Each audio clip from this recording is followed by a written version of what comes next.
अब बात करते हैं बजाज इलेक्ट्रिकल्स के नंबर्स के बारे में। हमारे साथ बातचीत करने के लिए अनंत पुरंदरे जी मौजूद हैं, कंपनी के सीएफओ। अनंत जी, शुक्रिया हमारे साथ इस बातचीत में शामिल होने के लिए। Thank you so much for joining us. Now you know Bajaj electricals भी उसी स्पेस में है जिसे, या फिर I would say from the broader consumption basket, जिस पर जीएसटी का मैक्सिमम इम्पैक्ट आने की बात हो रही थी पहले, लेकिन नंबर्स जिस तरह के आए हैं, I mean how much would you attribute to GST impact and how much you would not?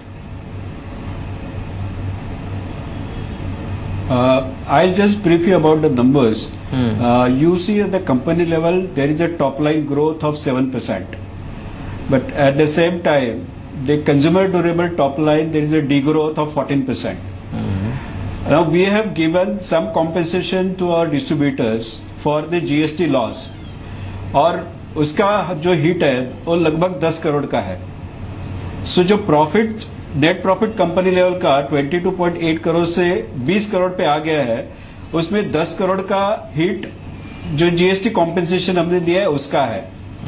और जो top line degrowth consumer durable में हो रहा है, जैसे कि सबको पता है कि हम लोग डिस्ट्रीब्यूशन स्टाइल हमारी चेंज कर रहे हैं और उसकी वजह से हमारी टॉप लाइन पे हिट आ रही है। ये जो नया डिस्ट्रीब्यूशन सिस्टम है विच वी कॉल आरआरईपी, जो हम अप्रैल 18 तक कंप्लीट करने वाले हैं, उसके बाद में आपको क्लियरली कंज्यूमर ड्यूरेबल स्पेस में ग्रोथ दिखेगा।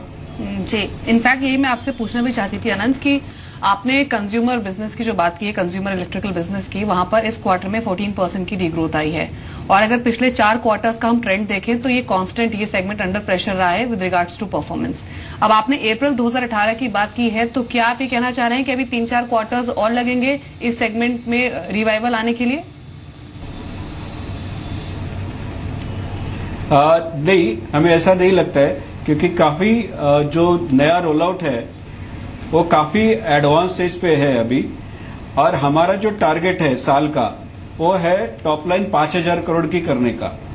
सो हम एक्सपेक्ट कर रहे हैं कि कंज्यूमर ड्यूरेबल सेगमेंट में बैलेंस ईयर में ग्रोथ आएगी एंड ओवरऑल ग्रोथ 10% तक कंज्यूमर ड्यूरेबल में दिखेगी, और इंजीनियरिंग प्रोजेक्ट में हमें लगभग 15 से 20 करोड़ की ग्रोथ दिखेगी।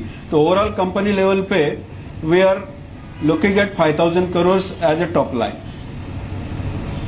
जी, चलिए, शुक्रिया अनंत आपका, आप शामिल हुए और अपने व्यूज आपने इनफैक्ट इलैबोरेट किया अर्निंग्स पर। स्टॉक हालांकि अभी बिल्कुल फ्लैट ट्रेड कर रहा है। कंज्यूमर इलेक्ट्रिकल बिजनेस की जो परफॉर्मेंस है वो कमजोर रही है, जिसकी वजह से ओवरऑल प्रॉफिटेबिलिटी कंपनी की हर्ट हुई है। 10% कंपनी के मुनाफा गिरा है। स्टॉक 328 के लेवल्स पर है। एक क्विक